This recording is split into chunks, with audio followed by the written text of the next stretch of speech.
शिव शिवम शिवम। नमस्कार, आप सबका हमारे चैनल श्रीमद होम रेमेडीज़ पर स्वागत है। और इस वीडियो में हम आपको बताने जा रहे हैं कि साल 2020 में घट स्थापना, हम शारदीय नवरात्रि की बात कर रहे हैं। घट स्थापना का मुहूर्त क्या है और आप कैसे करेंगे, किन किन चीज़ों की आपको आवश्यकता पड़ेगी। तो घट स्थापना साल 2020 में 17 अक्टूबर को है, 17 अक्टूबर, और दिन है शनिवार। तो आश्विन घट स्थापना, जिसको हम शारदीय नवरात्रि कहते हैं, शनिवार को जो घट स्थापना का जो मुहूर्त है 17 तारीख को, वो है दोपहर के 12 बजे से लेकर दोपहर के 12:47 तक। मतलब आपके लिए कुल मिलाकर 47 मिनट होंगे, 47 मिनट, जिसमें आपको घट स्थापना करना है।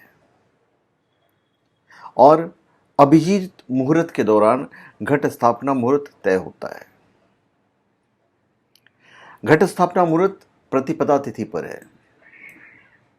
प्रतिपदा तिथि का जो प्रारंभ है वो 17 अक्टूबर साल 2020 को, जैसे 17 तारीख मतलब जो रात हो जाएगा, मतलब 16 की जो रात है, उस दिन रात्रि 1 बजे ही शुरुआत हो जाएगा जो प्रतिपदा तिथि का जो प्रारंभ है। और प्रतिपदा तिथि का जो समापन है, जो समाप्ति है, वो 17 अक्टूबर साल 2020 को 9:08 रात को समाप्त होता है। तो इसमें आपको किन किन चीज़ों की आवश्यकता पड़ती है, ये जानना जरूरी है, प्लस इसके नियम क्या हैं। देखिए, घट स्थापना का नियम है कि दिन के 1/3 हिस्से से पहले घट स्थापना की प्रक्रिया संपन्न कर लेनी चाहिए।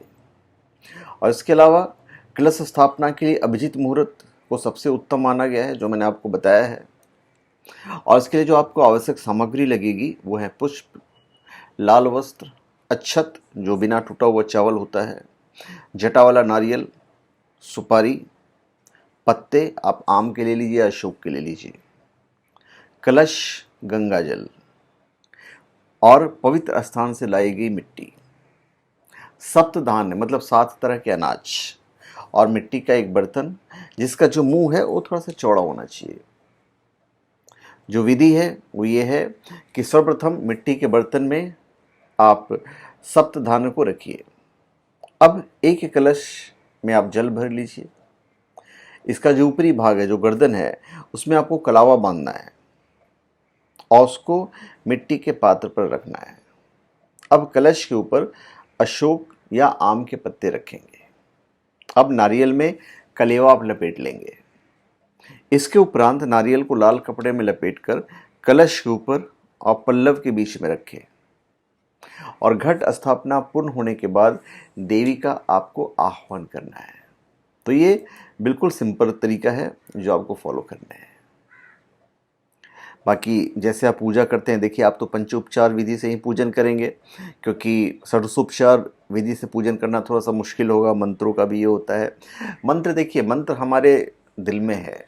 देखिए, हर आदमी संस्कृत में प्रोनाउंसिएशन नहीं कर सकता। आज हमारे भारतवर्ष की जो संस्कृत की जो भाषा है, ऐसी बहुत कम लोग उच्चारण कर पाते हैं, और इसका जो इफेक्ट होता है सही उच्चारण का, ये बहुत ही अच्छा होता है। अगर आप नहीं कर पाते हैं तो उसका जो मतलब है, जो उसका अर्थ है, वो आप अपनी भाषा में बोलिए, यही इनफ हो जाता है। भगवान भाव के भूखे हैं। ये ऐसा नहीं कि पंडित आएंगे और वो कमाल होकर चला जाएगा और भगवान अति प्रसन्न हो जाएंगे। और उस वक्त आप अपने मन में कलुषित विचारधारा को पनपने दीजिए, तो कोई फल नहीं है। आप अपने भाव से कीजिए, सही होगा। यदि मंत्र का उच्चारण कर रहे हैं तो मंत्र का उच्चारण शुद्ध होना चाहिए। कारण है, मंत्रों का अपना एक वाइब्रेशन होता है जो हमारे पूरे बॉडी में, हमारे पूरे ब्रह्मांड में घूमता है। तो उच्चारण सही होना चाहिए, तभी करना चाहिए। नहीं तो आप हिंदी में कीजिए, जैसे कि अमुक नाम संवत, ये सब सारी चीज़ आप हिंदी में बोल सकते हो। जैसे अमुक नाम संवत्सरे, यहाँ पर आप अमुक की जगह संवत्सर का नाम उच्चारित करेंगे। तो सारी चीज़ें आप हिंदी में बोल सकते हैं। यदि नवरात्र के पहले, दूसरे, तीसरे आदि के दिनों के लिए उपवास रखा जाए, तब ऐसी स्थिति में यतासु नवतिथिषु की जगह उस तिथि के नाम के साथ आप संकल्प कर सकते हैं जिस तिथि को उपवास रखा जा रहा है। जैसे यदि 7वें दिन संकल्प करना है तो मंत्र जो होगा वो मतलब संस्कृत में होंगे। तो आप बोलिए कि भैया मैं ये कर रहा हूँ, माता जी मैं ये कर रहा हूँ, दुर्गा जी ये कर रहा हूँ, मैं संकल्प करता हूँ कि मैं इस दिन से लेकर इस दिन तक उपवास रखूंगा या रखूंगी। षोडशोपचार की पूजा अगर आप करते हैं तो मैं बिल्कुल कहूँगा कि आप किसी ब्राह्मण देवता को बुला लीजिए, आप उनसे आप फिर षोडशोपचार पूजन कीजिए। नहीं अगर बुला सकते हैं तो आप खुद जितना हो सके, आप जितना भाव है ना आपके मन में, जितनी आस्था है, सब उड़ेल दीजिए माता के चरणों में, इनफ हो जाएगा। तो धन्यवाद, आप सबका हमारे चैनल पे स्वागत है। आप हमारे चैनल पे सब्सक्राइब करें और अपने कमेंट दीजिए। धन्यवाद।